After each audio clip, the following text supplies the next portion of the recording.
Hello, everyone. It's a new episode of the JSP Coffee Podcast, and today we will speak with Tetiana Mikula, a recruiter lead at American product IT company Shell. Tanya, hello. Hi there. It's really nice to have the invitation to join your podcast today. This year has been many layoffs, and we can see many news about our staffed IT market. What is the real situation for your side? Well, the situation is pretty complicated this year as the previous one or so, but for really huge corporations in IT especially, they have really a lot of layoffs regarding to the whole situation, regarding to the economic situation in the world, and also a lot of closing startups or so. So the situation is complicated from both sides when you are seeking for the job and also trying to find the best candidate. It's still not so easy to find, but we can make it when everyone in this process are highly motivated to do so. As you say, everyone in IT worried about layoffs at large corporation and in general at tech companies. What specialists are under the biggest risk? Maybe that's not a surprise for anyone here, but the biggest problem could be to that specialists who are not motivated to work in really hard and who are, let's say it, they are not trying to do their KPIs on time. They are crushing deadlines and the whole system that is existing in their company, and that's very tough to coordinate such people inside of your team to make your product or products alive and make some money at this unstable situation. Programmers need to be high motivated. What skills do programmers need to make the most of this criteria? I mean, soft skills.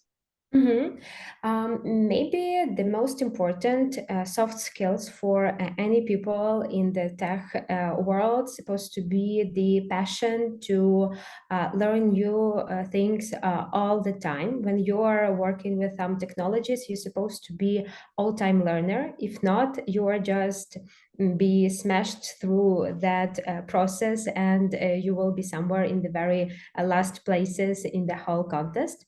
Also, that's the passion to work and explore new things. And to combine both working as a team player and the great solo specialist. So that's when you can cooperate and talk with others inside of your team, but still you don't need too many guidance to make your task to be done. Can you see any new opportunities for software developers in this situation? Sure. As I can see from nowadays perspective, borders inside of the Europe are not so strict. Firstly, that process began when the COVID started, but now we see that companies are looking for talents, not for the people who will join in their office as the main staff for them. And it's easily for now for developers, especially from Ukraine, to find some new work in other companies. But still, it's hard to take this when you are inside of Ukraine right now.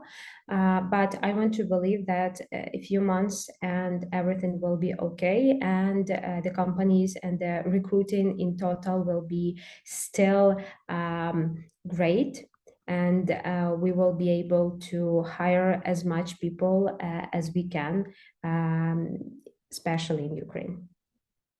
I hope too. And I want to ask you about the situation of the tech company side. Has it become more difficult to find experienced IT specialists? No, I'm not sure that like the problem is to find the experienced one, but to find those people with the same culture and values that the company provides. Because especially when we are talking about the small companies like startups or so, tech skills are important, but without those skills, you won't be that part of the team that expected for sure.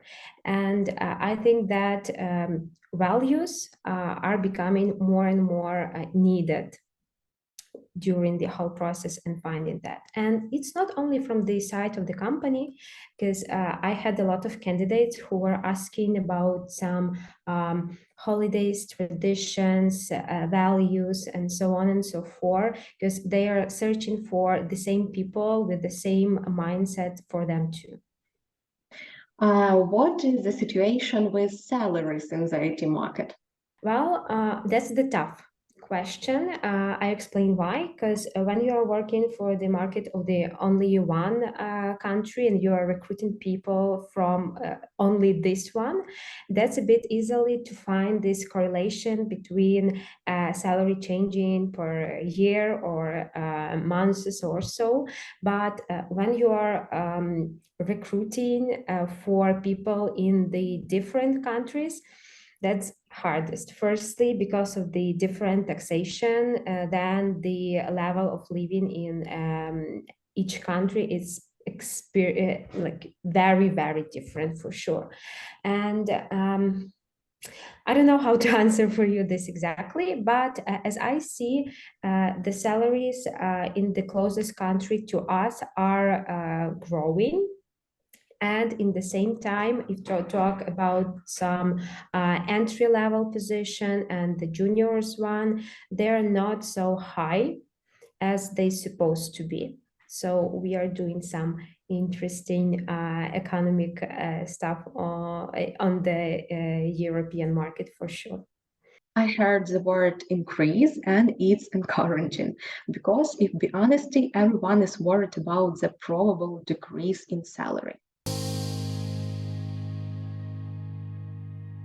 And I want to ask you about your work. How has layoffs affected IT recruitment?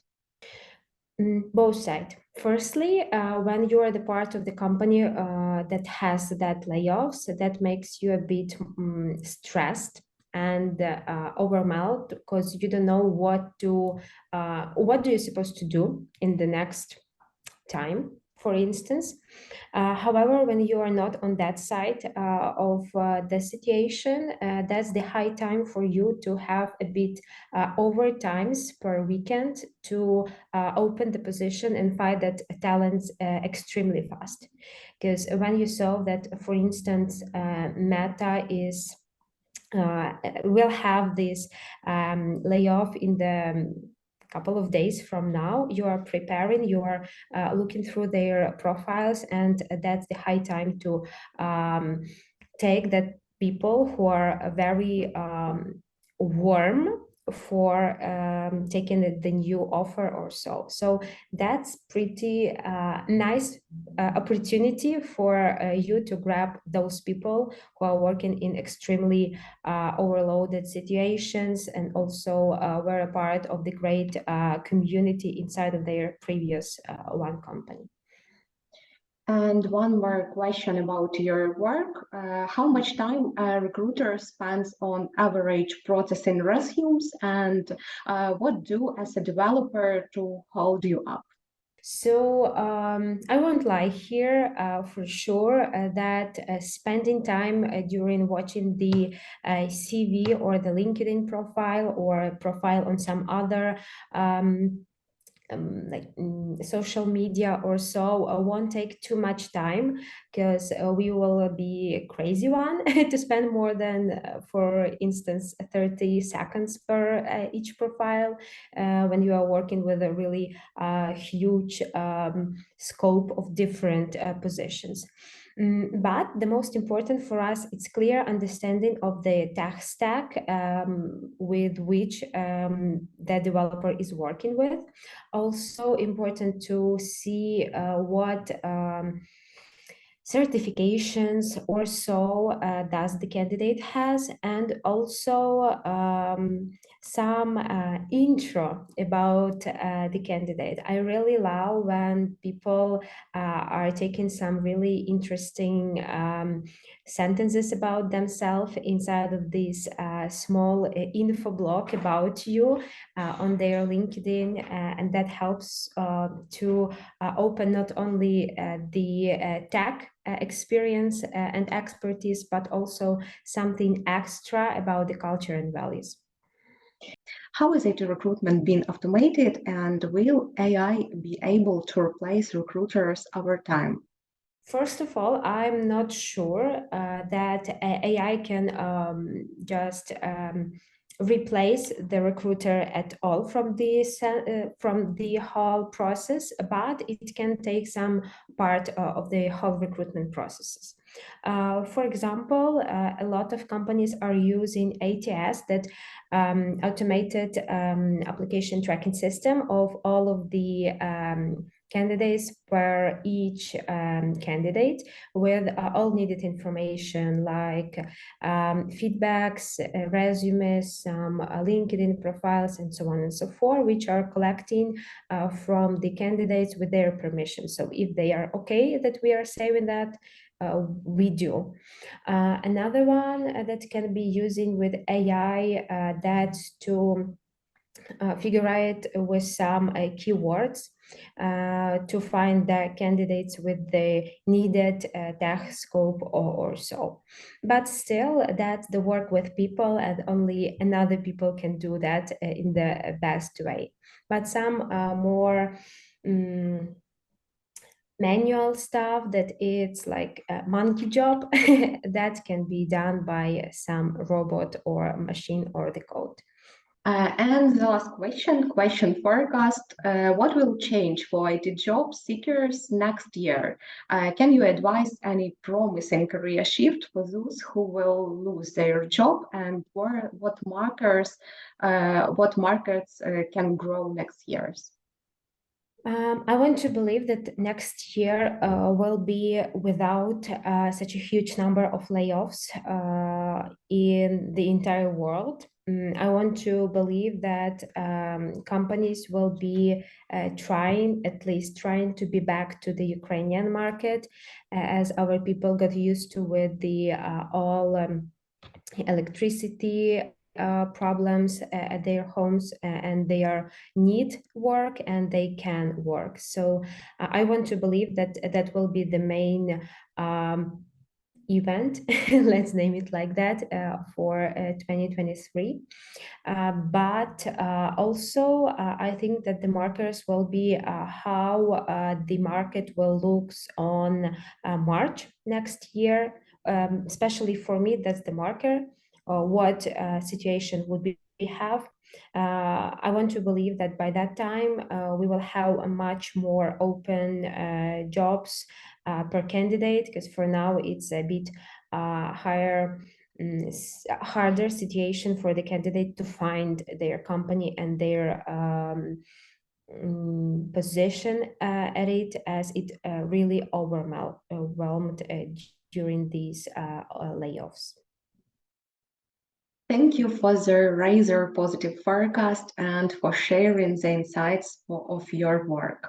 Today, we have had a conversation with Tetiana Mikula, a recruiter lead at American product IT company Shelf. Tanya, thank you for this conversation. It was a JSP Coffee Podcast.